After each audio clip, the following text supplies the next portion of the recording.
Bonjour, vous êtes avec AZMBJ pour Latitude 91 et ESC, le média clé qui rassemble. Nous aborderons aujourd'hui l'événement intercommunal qui est la Semaine de la santé et du bien-être, qui se déroule pour sa 3e édition du 15 au 24 avril.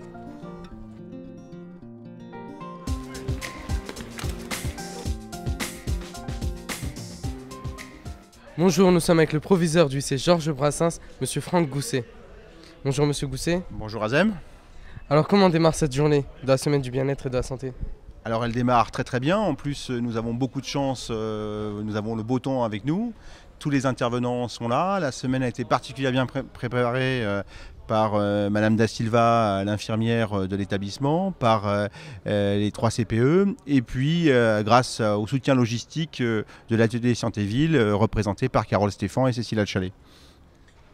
C'est bien la première fois que le lycée Georges Brassens accueille ce projet. Alors, c'est la première fois, mais nous y tenions parce que la notion du bien-être est une notion importante, je pense, pour les élèves. D'ailleurs, j'espère pouvoir inscrire cette notion en tant que telle dans le futur projet d'établissement, pardon. Et puis, je pense que c'est l'occasion de parler de choses importantes, de dépistage, de prévention, d'alimentation avec les élèves dans une structure un peu différente de celle de la classe, mais au sein de l'établissement. Mais quelles sont vos attentes ? J'espère que les élèves vont pouvoir apprendre des choses qui vont leur servir à la fois dans leur vie de jeunes adultes, mais aussi et pourquoi pas dans leur formation de lycéens. Mais d'après vous, vous croyez que les ados se sentent concernés par les problèmes de santé, tels que le diabète, les MST, le sommeil, voire les addictions ?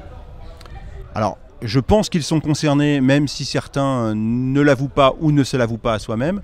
Lorsque je regarde la course, c'est la première fois que je la vois aussi remplie, à la fois de jeunes et d'adultes, ce qui me prouve en tous les cas qu'ils sont concernés, et en tous les cas ils se sentent concernés par cette action.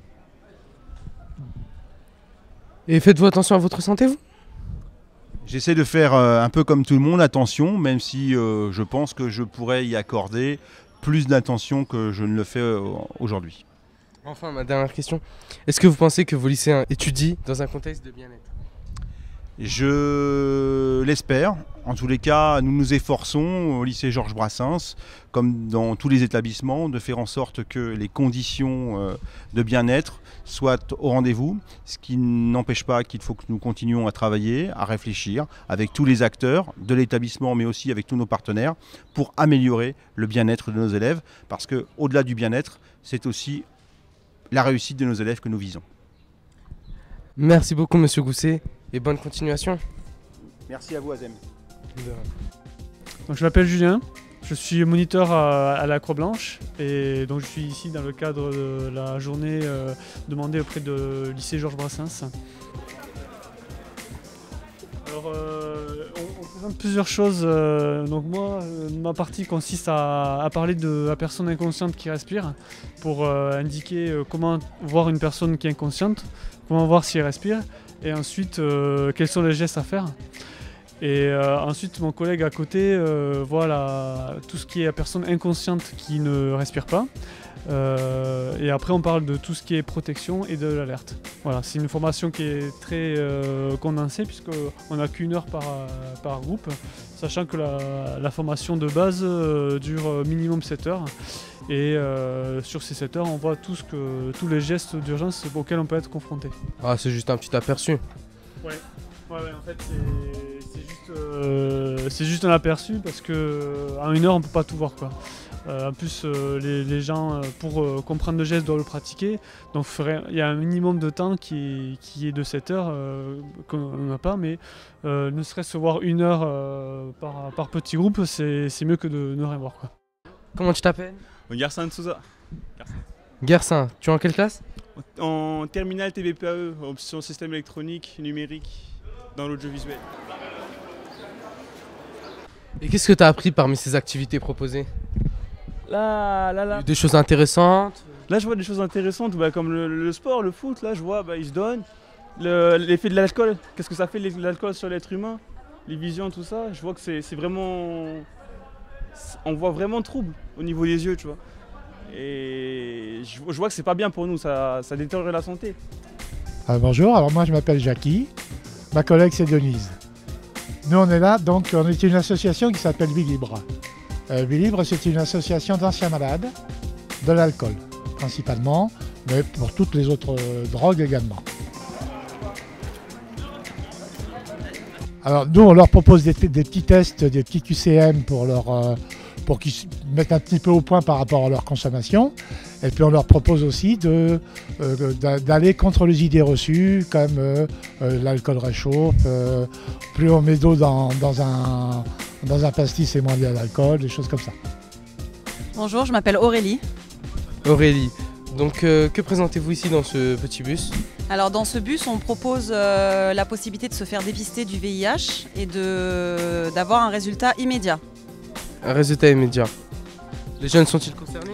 Alors les jeunes sont concernés dès lors qu'ils commencent à avoir des rapports sexuels. L'intérêt qu'on mette un préservatif, il est évident, et si on ne met pas un préservatif régulièrement dans les rapports sexuels, il y a un vrai enjeu à se faire dépister régulièrement pour s'assurer qu'on est en bonne santé.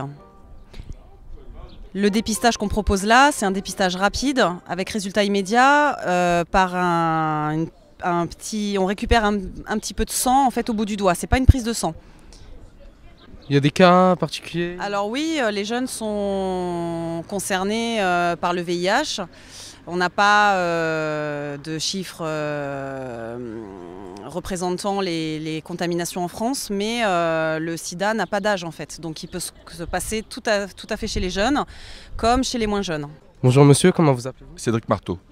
Je suis diététicien. Diététicien. Que présentez-vous aux élèves dans ce stand? Alors en fait, j'essaie d'aborder avec eux l'alimentation générale, le bien manger, les 3 repas par jour, les 5 fruits et légumes. J'insiste bien sur le fait qu'il faille qu'ils mangent de tout.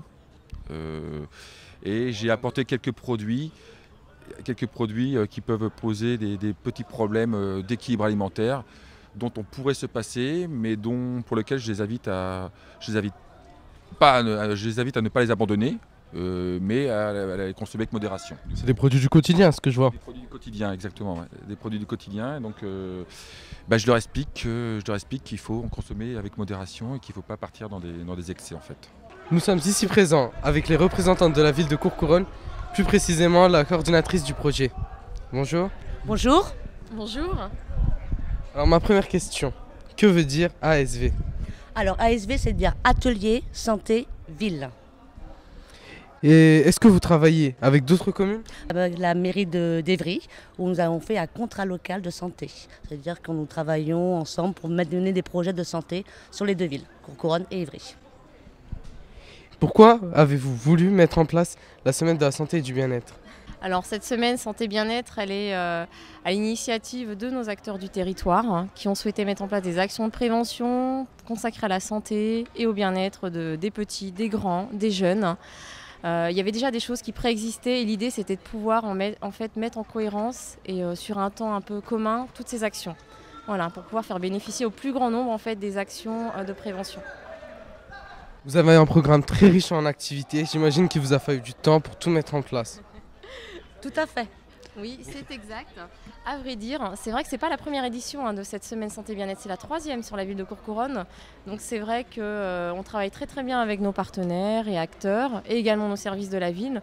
Donc il nous a fallu du temps effectivement, mais moins que la première année. Donc c'est quand même un gros travail de toute l'année. Il faut savoir que ce sont des actions qui existent déjà. Certaines sont nouvelles. On essaie d'initier, d'améliorer un petit peu notre projet d'année en année. Mais le temps de préparation de l'action se fait tout au long de l'année. Bonjour monsieur, comment vous appelez-vous? Bonjour, je m'appelle Gérard.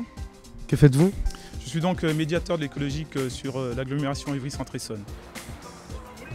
Je suis là pour présenter donc dans le cadre de la santé bien-être une animation sur le gaspillage alimentaire. Alors nous sommes ici aussi avec un animateur du sport. Oui, bonjour. C'est Arnaud Rizzo de l'UFOLEP-Essonne. D'accord. Alors moi j'ai vu beaucoup de choses dans votre programme. Des expos, beaucoup de prévention, alimentation, plaisir, sport, plein de choses. Mais ma question, c'est quoi le Urban Bootcamp?